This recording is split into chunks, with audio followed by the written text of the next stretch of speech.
여러분들, 오늘은 원격 수업으로 만나게 됐습니다. 아마 이 영상을 볼 때쯤에는 줌에서 출석 확인을 하고 이제 춘향전 학습지를 받았는 것을 켜고 할 텐데요. 행여나 학교에 춘향전 학습지를 두고 왔다면요, 제가 링크를 걸어놨던 곳에 가서 다운을 받아서 사용하면 되겠습니다. 춘향전입니다. 지난 시간까지는요, 우리는 상충곡에 대해서 봤습니다. 상충곡에서 봤던 것은 다음번에 시험 기간 전에 한 번 더 다시 정리하겠습니다. 춘향전은요, 잘 알다시피 소설입니다. 지난번 상충곡은요, 가사라는 장르였어요. 시가 좀 긴 시는 시인데 좀 긴 시, 노래로 부를 수 있는 거였다면요, 소설은 본격적으로 읽기 위한 것이겠죠. 근데 춘향전은요, 좀 특이한 소설입니다. 춘향전 일단 판소리계 소설입니다. 이 말이 무슨 뜻인고 하니, 판소리라는 노래가 있었다고 생각합시다. 이 판소리의 가사가 원체 인기를 끌다 보니 소설로 정착이 된 경우에요. 그래서 판소리를 소설로 만든 판소리계 소설인데요. 판소리계 소설은 춘향전만 있는 게 아니라 춘향전, 심청전, 흥부전, 토끼전, 옹거집전, 배비장전 이런 것들이 있습니다. 춘향가도 있고요. 춘향전이 판소리를 댄 춘향가, 심청전이 판소리를 댄 심청가, 흥부전이 판소리를 대는 흥부가 이런 식으로 되어 있습니다. 판소리는요, 아무래도 당시에 서민들이 굉장히 많이 듣고 즐기던 예술이었기 때문에 판소리계 소설도 서민층이 쓰던 생활어로 이루어져 있습니다. 그리고 생동감에 차 있는 경우가 많고요. 그런 내용입니다. 판소리계 소설에 대한 설명이 아래에 있습니다. 지금부터 여러분들과 함께 빈칸을 메워보도록 하겠습니다. 네, 본문학수입니다. 네, 여기에는 그냥 한번 읽어보시고요. 춘향이가 어떻게 태어났는가에 관한 이야기입니다. 두 번째고요. 그리고 춘향이가 변학도가 춘향이에게 이제 쉽게 얘기하자면은 성상납을 강요하는 거죠. 지금의 언어로 따지자면요. 그렇지만 춘향은 네가 지위가 높으면 높아지 난 그렇게 못하겠다 라고 거부를 하게 됩니다. 3번입니다. 이몽룡은 이제 애인이라고 볼 수 있죠. 애인이 이제 남원으로 내려오게 됩니다. 그리고 춘향이가 옥에 갇혔다는 소식을 듣게 되죠. 고전 소설의 특징인 우연성입니다. 고전 소설에는 이렇게 우연히 무슨 일이 일어나는 경우가 많아요.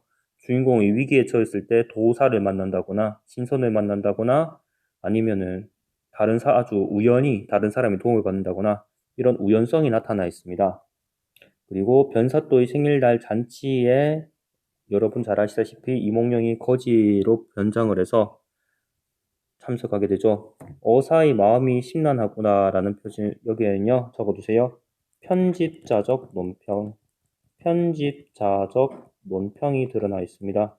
편집자라는 것은요, 이 소설을 전체로 서술하는 사람, 즉 서술자적 논평이라고 해도 틀린 말은 아닙니다. 편집자적 논평이 드러나 있고요. 백성의 궁핍한 삶과 대비되는 화려한 생일잔치를 보면서 심란해진 이몽룡의 마음을 이 소설을 설명하고 있는 작품 바깥에 있는 서술자가 개입하여서 드러내고 있습니다. 편집자의 논평에 대해서는 아래에 설명이 있으니까 참고하시면 되겠습니다. 5번입니다. 등을 밀쳐내니 어찌하니 명관인가. 이 부분도요, 역시나 방금 얘기했던 편집자적 논평이 들어가 있습니다. 이거는 이몽룡의 목소리가 아니에요. 변사또의 목소리도 아니죠. 여기에서는 바깥에서 사건을 전달하고 있는 편집자 혹은 서술자의 목소리가 들어가 있습니다. 이 구절은 변사또가 명관이 아님을 반어적으로 표현한다. 반어적으로 표현한다라는 것은요, 그러니까 돌려까기, 지금으로 치자면 돌려까기 정도 되겠습니다. 너 참 잘났다. 잘났다는 얘기 아니죠. 못났다는 이야기를 돌려까기 한 거잖아요. 반어적으로 이렇게 표현한 거라고 볼 수가 있겠습니다.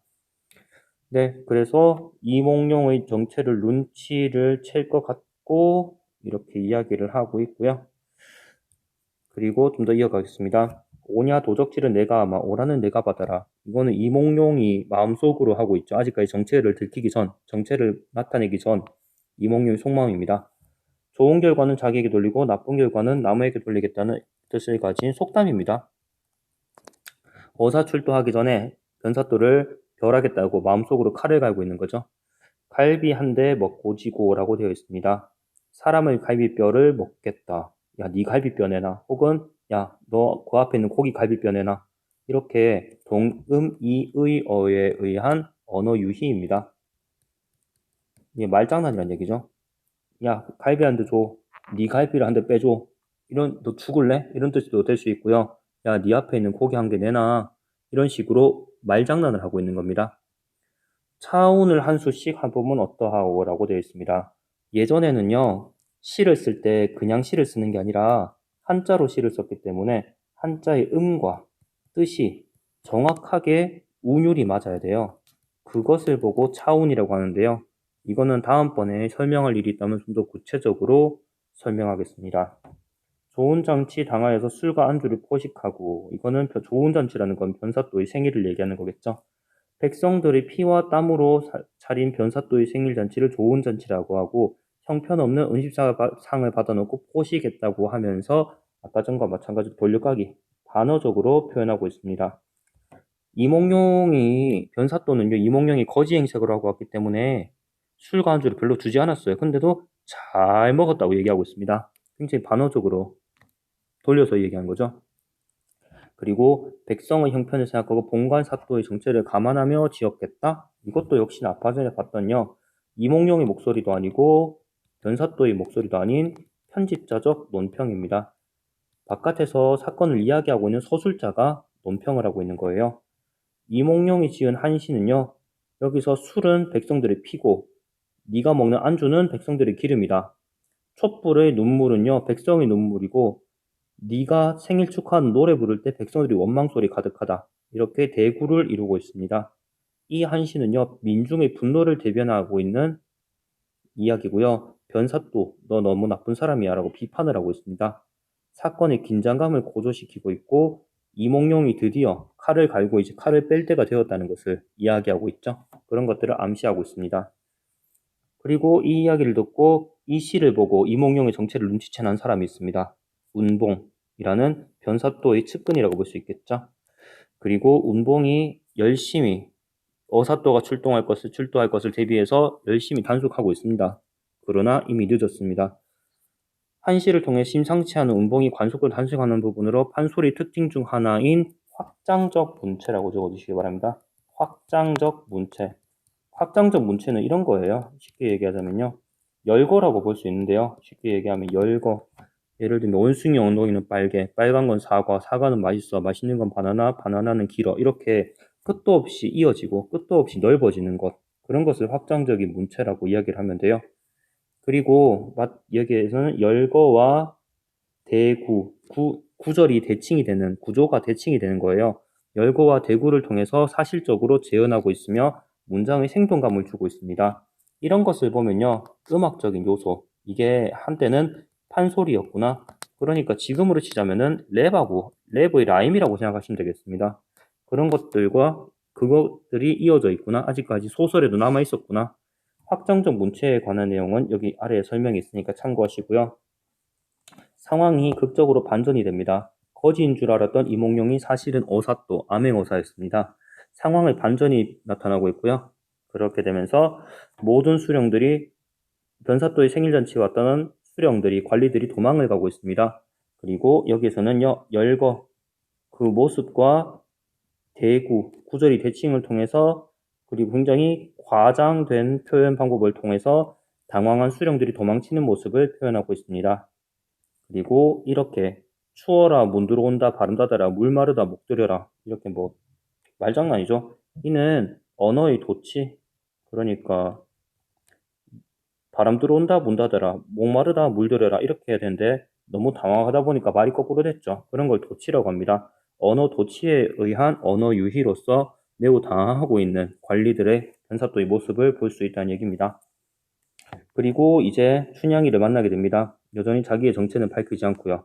수절이 정절이라 이렇게 수절과 정절의 음의 유사성입니다. 그러니까 라임이 똑같죠. 수절, 정절 이렇게 수절, 정절 이렇게 음의 유사성을 사용한 언어 유희에 해당한다고 합니다.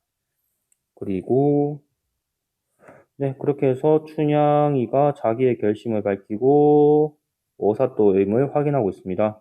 그리고 너무너무 반가워하고 있죠. 여기서 읍내에 가을이 들어서 떨어지게 되었다. 여기서 가을이라는 것은요, 변사또의 성상납 요구를 의미하죠. 근데 이화춘풍, 봄바람이 불어서 자기를 살렸다 라고 이야기를 하고 있습니다. 네, 그렇게 해서 해피엔딩으로 마무리되고 있고요. 이렇게 해서 모두 행복하게 잘 살았답니다 라고 되는데요. 이건 고전소설은 일반적으로요, 백설공주도 그렇고 인어공주는 그렇지 않네요. 신데렐라도 그렇고 모두 다 행복한 결말입니다. 고전소설의 특징 중에 하나는요, 행복한 결말이 나타난다는 점입니다. 여기에서도 마찬가지겠죠. 네, 일단은 여러분들 이번 시간에는요, 여기까지 하겠습니다. 학습지는 총 9쪽이 있는데요. 이번에는 5쪽까지 했고요.